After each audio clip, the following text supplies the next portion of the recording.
What's happening in Israel? Could this be the beginning of a biblical war? Well, Jim, you think about it, we were here 8 weeks ago, and it's amazing Wow. what has taken place in the last couple weeks since our last visit. I mean, things are moving at a very rapid pace.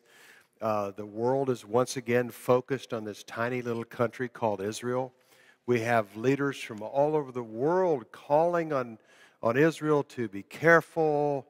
Yes, you have the rights to respond to that rocket fire, but be careful. We're hopeful for peace one day. And I never, ever get tired of being or totally enamored and in disbelief of just how amazing this tiny little country of Israel captures the world's interest. It's so remarkable. But then again, that's the way God intended it to be in the final days, as we know that Jerusalem and the state of Israel is God's time clock. You have two immovable forces, Iran and Israel, that both of them say, we will not give up our homeland. We're not going to lay down and die for the other. And Iran, I think, is proven that it's just simply determined to destroy Israel. Absolutely. Israel just wants to live in peace and security. I was talking to people in our recent trip to Israel that, here's a tiny little productive country that just wants to be left to be productive, whether it's in science, medicine, technologies, agriculture. It's remarkable what's coming out of Israel in terms of benefits to not only Israel, the United States, and the world.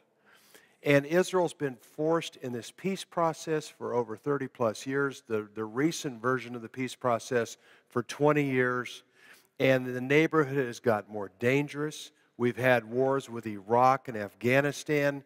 Iran has been developing themselves into a major military foe that's determined to eliminate the little Satan, which is Israel, and also give the United States, the great Satan, a devastating blow, whether it's in the Middle East or here.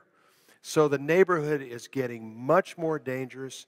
We've seen things happen on Israel's southern border with Hezbollah. Yes. That has a lot of influence in Lebanon, that also has kept Assad. I mean, Hezbollah coming to Assad's behalf kept Bashar Assad in office. And now you have ISIS, the Islamic State of Iraq and Syria, that's broken loose, that's taken up a majority of the land of Iraq. And then you have Iran, the United States, and Russia that are all in Iraq right now, attempting to be the policemen or the negotiators. And we are living in a very disruptive period of time in Israel and in the Middle East. Do you think the United States is going to do something about Iraq? It's an enormous problem.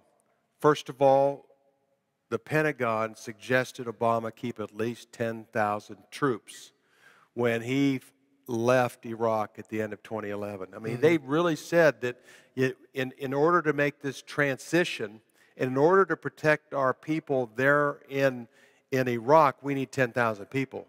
Obama said, how about 2,500? And they said, no, that's not enough. We need 10,000 people inside Iraq to kind of maintain order. And former U.S. Ambassador to Iraq, Ryan Crocker, said recently, the mistake that we made is Iraq can't operate without the United States' involvement. In other words, he said... Because somebody's going to fill that void. Exactly. Excellent point. That Crocker said we're the hard drive. The United States is a hard drive, and without the hard drive, the United States, they can't operate.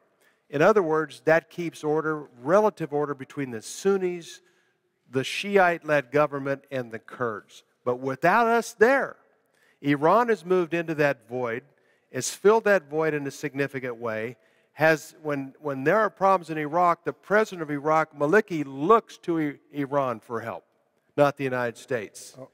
So we have a very significant problem, and also the fact that we receive 400,000 barrels from Iraq every day for our economy.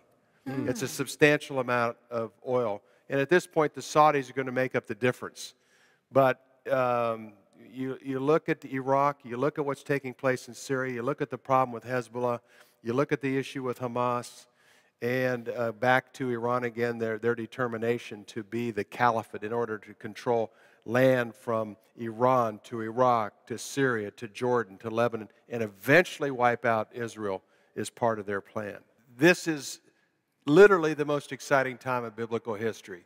We are blessed to be living in the time that the prophets of the Old Testament, the Jewish prophets, explained of what the final days would be like, and we are living in those days.